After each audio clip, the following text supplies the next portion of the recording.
King of Podcasts Radio Network proudly presents the Broadcasters Podcast. Here is the King of Podcasts. Welcome to episode number 344 of the Broadcasters Podcast. This is King of Podcasts, welcoming you to another great program. And seriously, I appreciate all of you that find this show regularly. However you found this show, okay, from the Zioli Army to those that have listened to the Loop 8 program, wherever he's been around the country that found this show, and others that have been following this show since day one. You know, I can consistently always have to keep fidgeting and doing things to the website and doing things more to all things all together. Well, one of the things I did was, it was a while back, I did have the website for Broadcasters Podcast, and I let it go, and I put everything ported over to kingofpodcasts.com, one spot. So now you can still get to the same way like you get to the show if you'd like to go that way. First time adoption, hey, go to kingofpodcasts.com, and then you can find the Broadcasters Podcast icon right there. And when you click through it now you have a brand new subpage where I now have available a link to where you can find the show. Okay. And then you can go ahead and see all the past episodes. It's also a player there, social media, all that good stuff. I redesigned the page one more time. So you'll go to a Google site, which is the hub to all my content. So my production services, all the podcast network, everything else from there. And then you can go to click on one of those links right there, or go to, latest episodes if you want to listen to it on YouTube. I have a lot of ways to listen to the show. And most importantly, you can click on the link and then it comes right to a brand new WordPress page that I have redone again to make it a little bit easier and cleaner, and it looks good. And if you look on the website now, you're going to see I'm going to be following back up on our story from last week because it's been kind of light this week in the news, but Paramount is continuing to go through their issues as they're going through their merger right now with Skydance, and a lot of properties are in flux. But more important than that is the fact that they have, as like any good big corporate merger, they must start laying off staff. They already did this before, but now the long initiated planned layoffs are looking to go ahead and come in. 15% of the U.S. staff is going to be cut. The co-CEOs are telling staffers the media company has reached an inflection point as the industry continues to evolve. So they've made a lot of wholesale changes this week. We're going to bring about right now. So they're going to cut their U.S.-based workforce by 15%. So they will have 3 stages of staff reductions beginning today. 90% of the total cuts are to be completed by the end of September. So we're not going to get them in too many by the Christmas time. They wanted to get them out earlier. Now, before the merger, Paramount reported having 21,900 full and part-time employees in 33 countries at the end of 2023 and 4,500 project-based staffers. So last February, they let go 3% of employees. Now we expect about 2,000 employees to be let go. The plan is for the company to generate annual run rate cost savings of $500 million. So they were already dealing with some financial challenges before the merger. And last week, the company took a $6 billion write-down on its cable networks, joining Warner Brothers Discovery as an industry peer and acknowledging the value destruction of that asset class. More on that to continue very shortly on the program. So now the connection is that Skydance Media will be completing the merger first part of 2025. The plan is to invest $8 billion in a 2-step takeover. They will first acquire controlling shareholder National Amusements before executing a merger with Paramount, with Redbird Capital and Oracle billionaire Larry Ellison among the financial backers. So that is first off, that's comes into play. So a couple of things have gone on immediately as a result of this. Number one, Paramount Television, their television arm right now is getting shut down. And most of those projects are going to be moved now to CBS Studios. So that network, the Paramount TV Studios, they make shows like Reach and others, is going to shut down, and some of this programming originally will be also affected. Now, as we know, Paramount TV has been focusing on producing shows for Paramount Plus and other streaming services like Apple TV Plus and Amazon Prime Video, and also responsible for some of the best shows on Paramount Plus, such as Knuckles and The Offer. Listen, I watch all the, I haven't watched any of the Yellowstone stuff myself, just a little bit here and there. Reacher, I've seen some of it so far. Tulsa King, I just finished the first season. Mayor of Kingstown is another show. But again, the entire Yellowstone Taylor Sheridan lineup is all a part of this as well. So the announcement was made on Tuesday that the studio will be shutting down, according to Hollywood Reporter. And a lot of changes will be happening to the content. We don't know what's going to be happening. But the reason why is because of the merger with Skydance Studios. Paramount Global, the parent company of Paramount, has $14.6 billion in long-term debt. And Skydance is going to help by investing in the company. And after the merger is complete, Paramount Global will operate with Skydance as one of their studios, albeit without Paramount TV. And most likely, the $6 billion that they have also in those cable networks are probably going to go by the wayside as well. We'll talk about that in a moment. But to make the merger possible, we know about the $500 million in costs, the 15% layoff of employees, and Paramount TV shutting down will help achieve that goal. So that's where a lot of the jobs are going to be let go from. So in terms of the shows, Paramount TV Studios was in charge of several former, ongoing, and upcoming series. So right now, Reacher, Knuckles, based on the Sonic the Hedgehog series, and other projects like Cross and Flashdance. And Paramount Plus has been putting for a number of shows. But once Paramount TV is shut down, those projects are going to be transferred to the control of CBS Studios, which has already been involved in some of Paramount TV's upcoming projects like The Amazing Adventures of Cavalier and Clay and Love Story.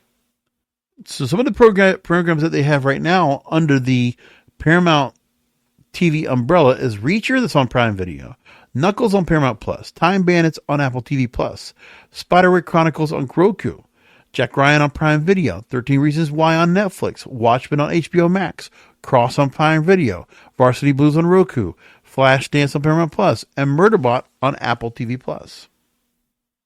For the Reacher series, they've already gotten to season 3. It was already confirmed, and it looks like it's already taken care of their issues there. So that show's going to move on as scheduled. As for other TV shows, their fates are probably more uncertain. So as Paramount Global might be looking to go ahead and cut some of those shows ahead of their merger, less successful shows may be deemed too expensive to continue. So Paramount TV had a few projects in development. CBS Studios may not be big enough to continue with all these shows they had in development. Remember, they're doing all the FBI shows, all the NCIS shows, all those others that they have. Ghosts. They're doing Matlock now, a reboot of that. They have Elsbeth. They have all those CBS shows they got to worry about too. It's a lot for them to go and handle. The next portion of the story is the cable part. So Hollywood Reporter puts a story out saying that cable TV is now roadkill is a fire still next, because Warner Brothers, Discovery, and Paramount are looking to probably do something where they're going to make choices on their cable channels.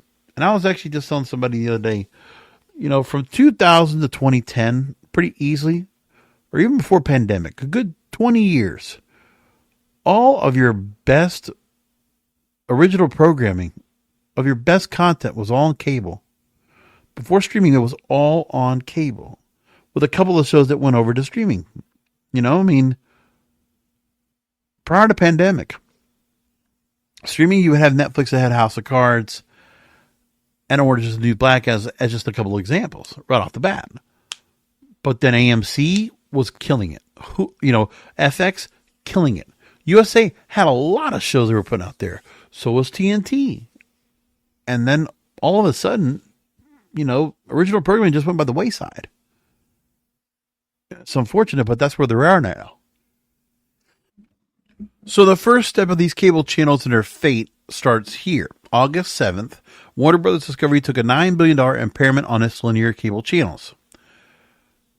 As for Paramount Global, a couple days later, they took a $6 billion charge on their cable channels.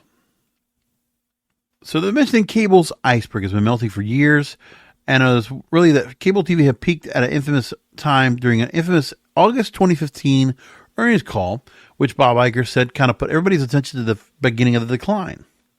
The cable networks are, and this is according to Bank of America's Jessia Rife Erwick. But now the cable networks are in this horrific, perennial, never-ending decline. And almost anybody expected that even just 2 years ago when the handwriting was on the wall, we would still be at a slower pace than it has been. The decline has been driven by cord cutting, of course, but in recent quarters, the cable business has faced a double whammy. Not only are subscribers declining faster than carriage fees, but advertising dollars are also fleeing TV. Because now the ad-supported streaming options are providing new places for marketers to spend their budgets. Right. So what they did right now is they are trying to move forward with all the issues that are with advertising going away because the streaming services could not rely on subscriptions to bolster their businesses. So they had to go and start adding ad-supported plans last year. And where were they going to go to when those advertisers saw, oh, we're going to go away from cable. We're going to go to streaming now. So cable is now linear. Cable is now becoming obsolete, just like network TV. It was eventually going to happen, but now it definitely is happening. We're on that other side of the pendulum. There's no way around that. So for the last 30 years, the entertainment business has thrived on the economics of pay TV as ever-rising carriage fees and valuable ad inventory combined to create a business model virtually unmatched outside of the tech sector. Yeah. The money that we're making off of cable fees and the advertising made them a pretty penny.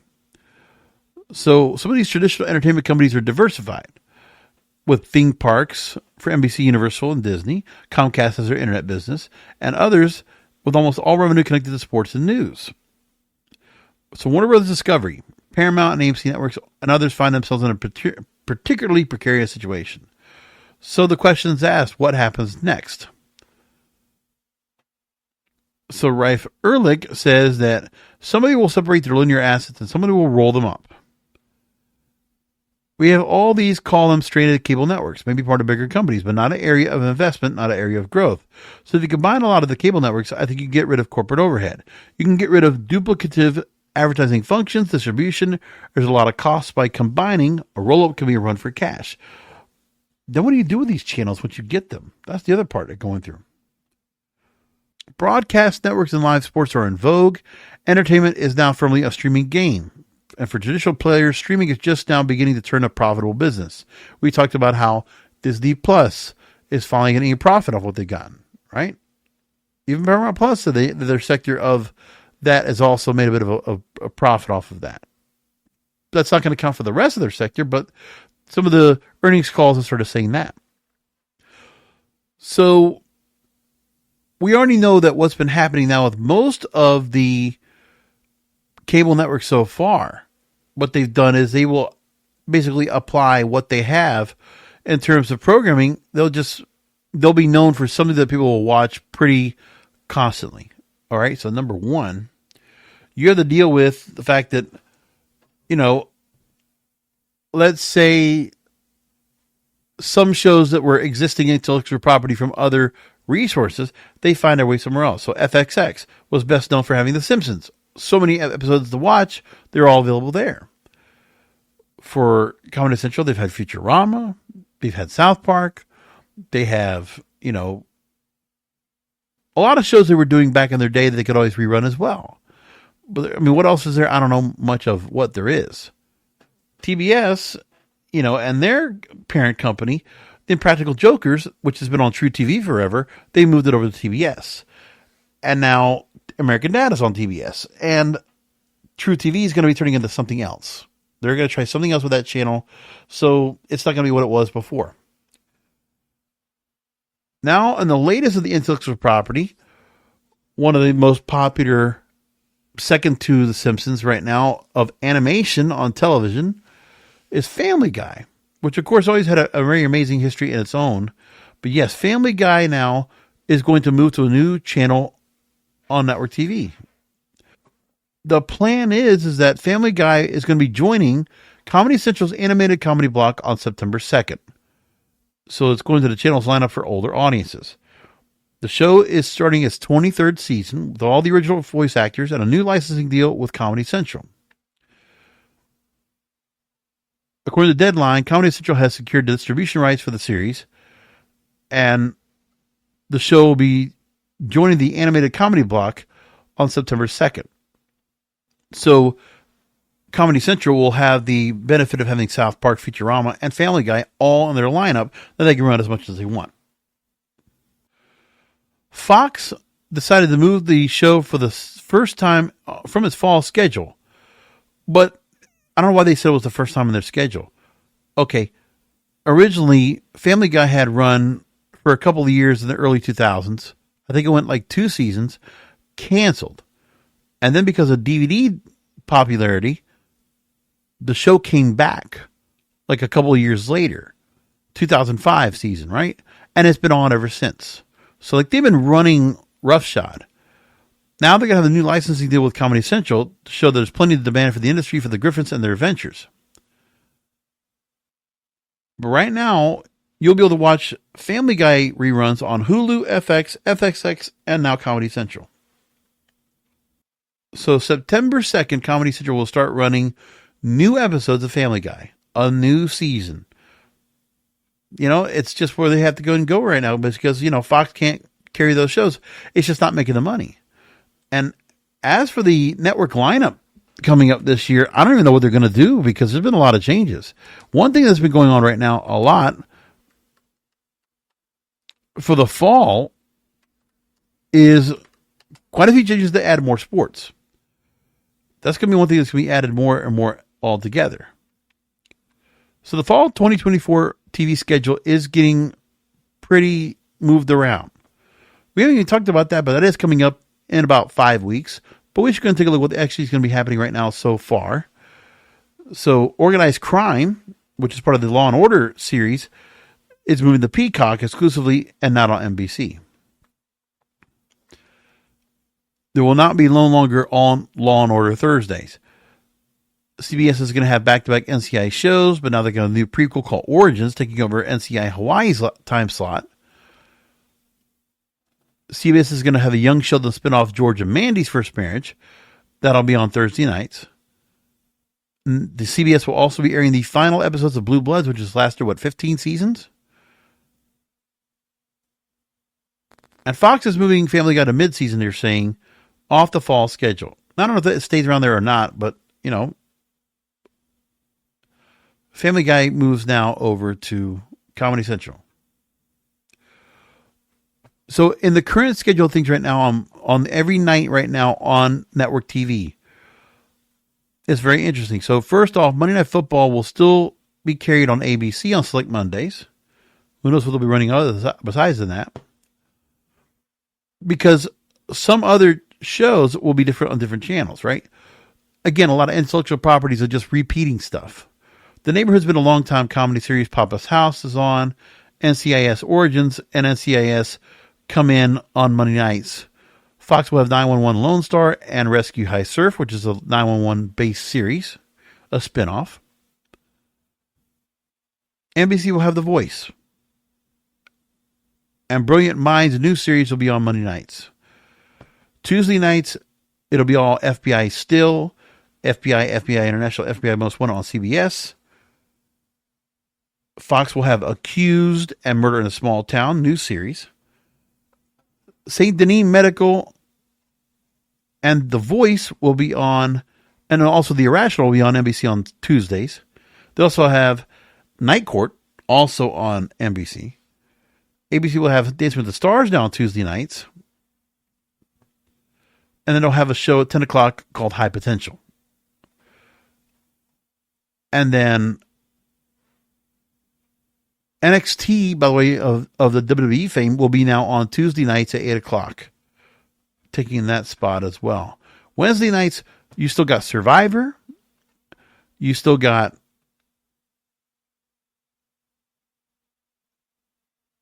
which, by the way, Survivor's 90 minutes. The Summit comes on at 9:30, and then they have, that's it. They just have those two shows on Wednesday nights. As for Wednesday nights, Mass Singer on Fox, 8 o'clock. You have The Floor, the game show, at 9. And then on NBC, it's all Chicago Wednesday, just like it always been. ABC has the Golden Bachelorette, and then it'll have Scamanda, which is on at 10 o'clock on Wednesday nights. Thursday nights, Georgia Mandy's First Marriage on CBS. Then they have the new Matlock series starring Kathy Bates. And Elsbeth now moves to 10 o'clock on Thursday nights. It was on Sundays, wasn't it, before? Hell's Kitchen on Fox at 8 o'clock. And that takes care of their night. Law and Order SVU. And now the show called Found will be on Thursday nights. That covers their lineup. Then you have a 911 on ABC at 8 o'clock. Dr. Audacy on ABC and Grey's Anatomy that will close up the night at 10 o'clock. No longer 8 o'clock. Now they're at 10 o'clock at night. And then Friday nights, they will have either SWAT or the final episodes of Blue Bloods and NCIS Sydney on CBS. Fire Country at 9 o'clock. And again, Blue Bloods most likely 10 o'clock at night on CBS. Happy's Place on NBC. Lopez and Lopez versus Lopez also on NBC. They don't show us after that. Nothing about that either.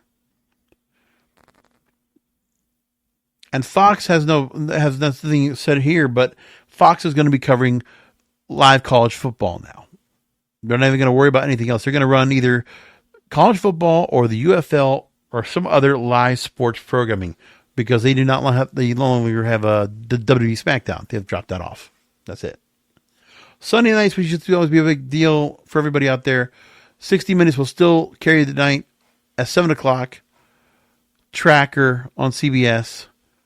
And then it'll have The Equalizer, and Watson will be on at 10 o'clock on CBS. And then as for ABC, they'll have America's Funniest Home Videos will continue. The Wonderful World of Disney will come back on ABC, and that'll carry their night. That's a big change. And then 8 o'clock, you'll have The Simpsons, a new animated series, The Universal Basic Guys, 8:30, Bob's Burgers at 9, and Crapopolis at 9:30 on Fox. That is your lineup. Does that sound exciting? It's a lot of rehash, a lot of the stuff done that's already been done before. That's what you got for fall. It doesn't sound too interesting or exciting, does it? But that's what they're doing right now. Fascinating. One thing I'll make mention of on the TV side, which I thought was very important. One of the best game show hosts of all time. The host of Hollywood Squares. Peter Marshall dies at 98 years old. He was great. Emmy award-winning game show host. He died of kidney failure in Encino, California, 98 years old. Emmy nominated 19 times, 5 wins, hosted more than 5,000 episodes of the original version of the Hollywood Squares, and appeared in dozens of movies, stage musicals, and TV shows. Also worked in radio as well. Keep that in mind. He also worked as an NBC radio page when he first started off, and an usher at the Paramount Theater, served in the Army, and worked as a DJ for Armed Forces Radio. Some of the best game shows of all time all started in radio. And that's how I'm going to go ahead and transition now into radio, because, it's just that time. Hey, remember we talked about iHeartRadio and the restructuring of their debt that's going on right now? We were hearing about that. And also some layoffs, of course. That always has to be added to the mix. Well, how about this? We have more to come. That's always, right? How can you not expect it? Audacy is going to get a chance to reorganize, and they're going to be hoping that all 5 FCC commissioners are going to be allowing it to happen. So here's what we got. Now, Audacy is going to seek the approval of the FCC, Federal Communications Commission, for its bankruptcy reorganization plan. And this is according to Senator Ted Cruz, Republican of Texas, pushing for the Audacy deal to be reviewed by the full commission, including any granting of a waiver of the FCC's foreign ownership rules, because of the fact that there's issues about Audacy's reorganization plan being connected to one of their post-bankruptcy lenders, progressive billionaire George Soros. So it's a political issue about that. But anyway, we move along from here. So Audacy owns more than 220 radio stations. They filed for bankruptcy in January. Of course, we covered that extensively on this program. They're looking to restructure the balance sheet. And under the plan that was approved by a federal judge in February, Audacy's business will remain intact and it will see $1.6 billion in debt wiped out. And Audacy will be able to emerge from the process with access to new loans and financing. So Soros Fund Management would provide approximately $415 million of Audacy's debt, which would make the Soros Fund the largest stakeholder of the second largest radio company in the U.S. when it emerges from Chapter 11. And the Soros Fund Management Group would assume anywhere from 40% to more than half of the estimated $745 million of senior debt out of the $1.9 billion owed by Audacy. It'll be converted into an equity stake in the company post-bankruptcy. Right. So the Soros Fund wants to go ahead and buy into this while Audacy is in complete shit. I understand it. It's good business for them. Audacy has not commented publicly on the efforts to slow down, but there is all this political stuff. I'm going to just keep passing this part. But that's the part they're going to be talking about right now. The FCC must go ahead and require this to be reviewed before they can do anything at all. That's the major plan we're getting out of all this. They've also asked for a deadline extension in their Chapter 11 bankruptcy proceedings. So they want to move the key date of the meeting from August 19th to the end of September. And as to readiness to implement the court-confirmed reorganization plan, but they face impending maturities and milestone covenants. Failure to obtain timely SEC approval could have significant consequences for Audacy's restructuring efforts. The company aims to reduce approximately $1.6 billion of its prepetition debt obligations, exchange debt for equity, and leave general and sincere creditors unaffected. Now, we have to pay attention to this because the FCC could very well deny. I mean, I don't know. We got to have majority vote by the FCC to say, okay, we're going to move ahead and let these folks go ahead and work this out. Because if it doesn't, Audacy and these 220 stations are subject to being broken up. I'm out of the political specter here. Remember, I don't care anything about all this right here when it comes to if it was to be owned by somebody. My point is, I just want these radio stations to be blown up and given to somebody else. That's what I prefer at the end of the day. But I guess we're going to find out what they're going to do anyway and see what's going to come of it. I'm not sure. So a while back, I interviewed Perry Simon, and he was with allaccess.com, but unfortunately that website has kind of folded now. It's no longer an active daily website for radio news and industry news in general. And so he has found his way to be a columnist over at barrettmedia.com. And I still follow him right now because he does put out quite a few shows here, which is great. But he did comment about the various layoffs and things that are going on with iHeartRadio. So I want to go ahead and bring this right here and talk about that. So one day they're here, the next they're gone. There's no explanation offered. Media layoffs and format changes just happen. And so Perry explains that that's how the radio industry does things in television and most media. Hosts get fired, and it's treated on the air like they've never been there. Stations change format, and either it's an abrupt change without notice or it's a lame stunt. So he goes on to talk about and say that one of the things that went away with consolidation and private equity investment is that there isn't time to just let formats and hosts and shows have a time to build a loyal audience.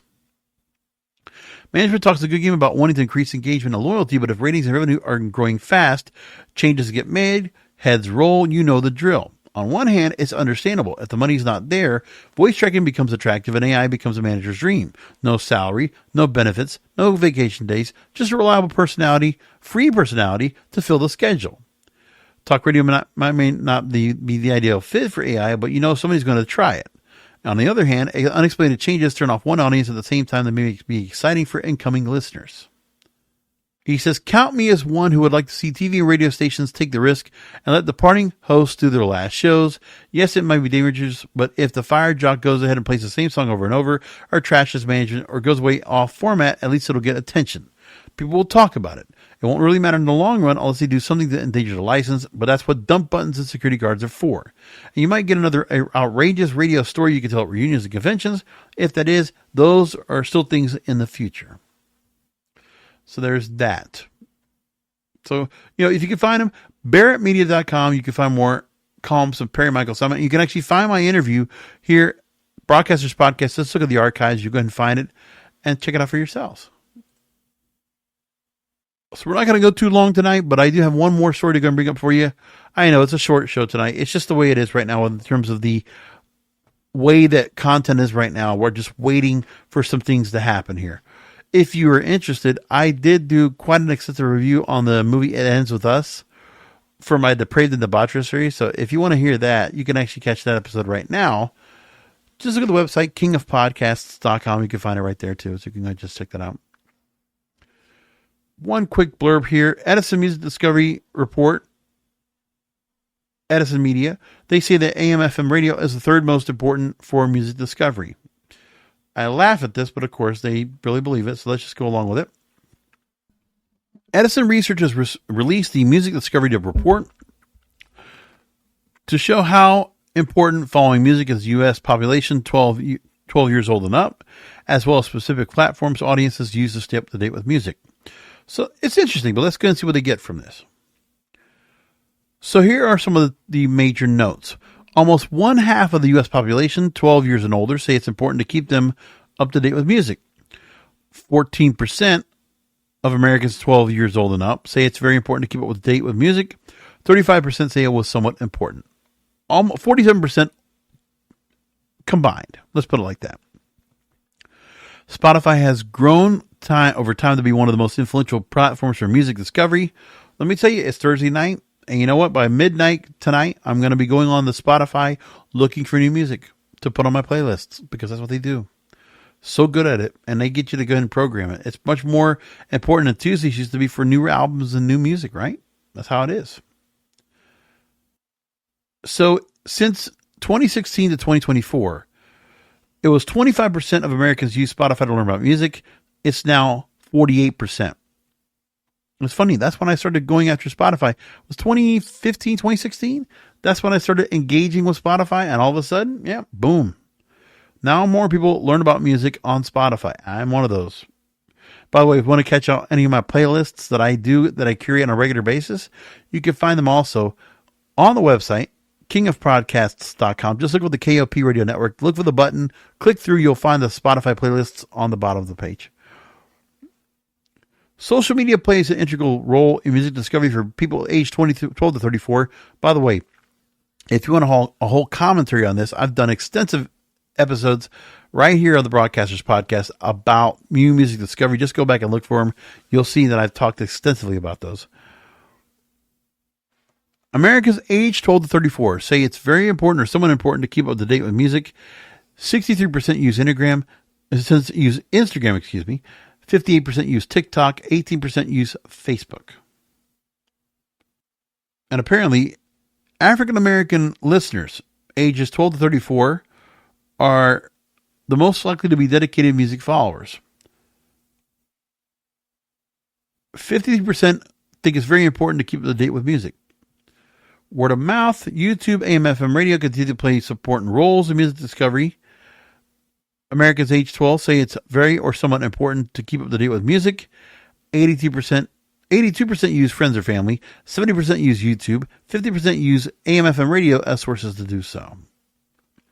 Those are some of the things they picked up from that. Interesting. But as I've said before, new music discovery, I've talked all about it. And when I've said something about it, it's always been the fact that, hey, it's not radio. And it's not too late for radio to go ahead and come across and start becoming the arbiter of new music discovery. They don't have to just give up on it. What happens if there's a bill that comes out sometime and they're going to have to start paying royalties on the music? Of course, new music is going to be more important, but that's how they're going to handle it. Either which way, Spotify, TikTok, other places, that's where they're going to get their content. That's where they're going to learn about new music. Keeps everybody else by the wayside. Come back from the Broadcasters Podcast. Remember, the content is king, and the control of your content is in your hands.